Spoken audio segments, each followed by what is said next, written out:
morning, students. Today we are going to do stanza 3, stanza 4, and the poetic devices of the poem If. Stanza 3. If you can make one heap of all your winnings and risk it on one turn of pitch and toss, and lose and start again at your beginnings, and never breathe a word about your loss. If you can force your heart and nerve and sinew to serve your turn long after they are gone, and so hold on when there is nothing in you except the will which says to them, hold on.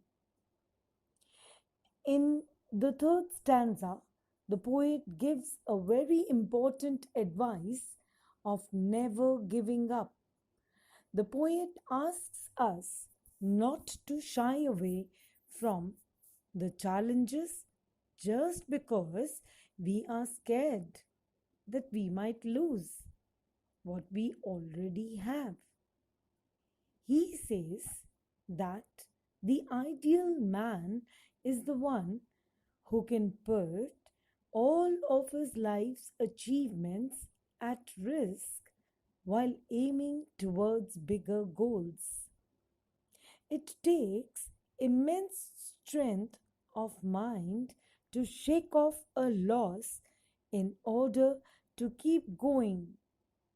But a complete man is the one who starts afresh even after being completely broken. Towards the end of the stanza, Kipling adds that willpower is the only key to persistence in spite of loss. If a man is determined, he can make his heart and nerve serve him even in the most downtrodden and bleakest of times, when everything seems to be going against his favor. Stanza 4. If you can talk with crowds and keep your virtue, or walk with kings, nor lose the common touch, if neither foes nor loving friends can hurt you, if all men count with you, but none too much, if you can fill the unforgiving minute with 60 seconds worth of distance run, yours is the earth and everything that is in it, and which is more, you will be a man, my son.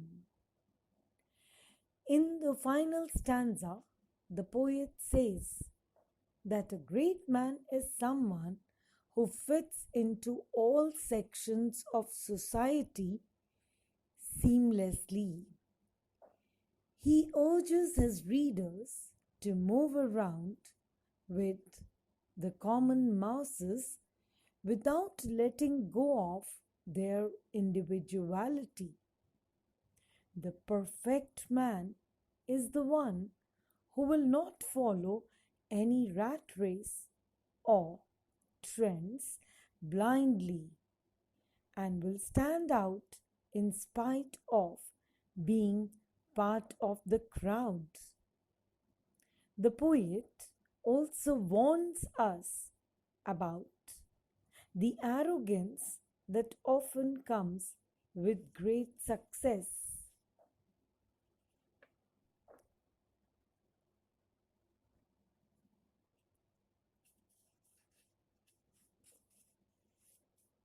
Now we are going to do the literary devices used in the poem. Personification. The first example is not make dreams your master. This is an instance of personification. In this particular poetic device, nature or any inanimate object or abstraction is invested with human attributes.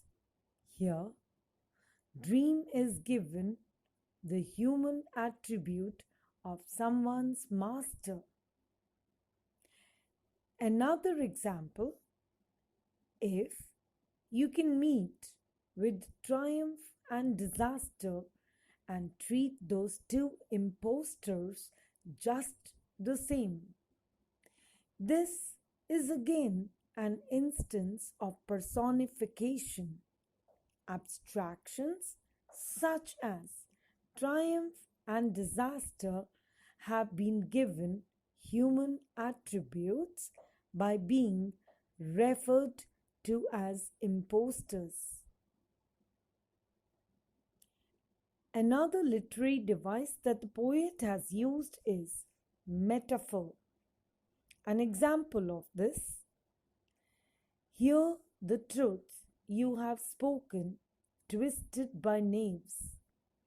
This is an instance of metaphor in which an implied far-fetched comparison is made between two dissimilar things.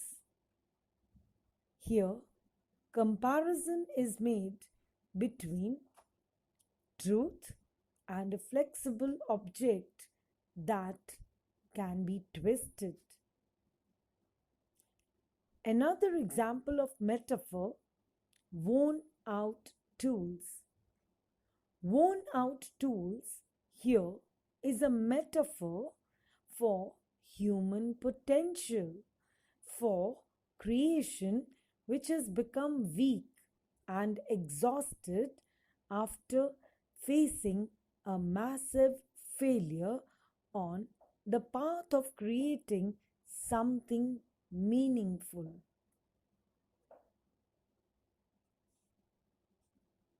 If you can make one heap of all your winnings and risk it all on one turn of pitch and toss, this is an instance of the poetic device vision in which imagery is penned by the poet. Here we see the image of a man stacking all his life's achievements in a heap. Therefore, the poet has beautifully used visual imagery in this example. I'm sure, students, you will enjoy learning as much as we have enjoyed preparing these lessons to be presented online for you. Thank you and good luck to all of you.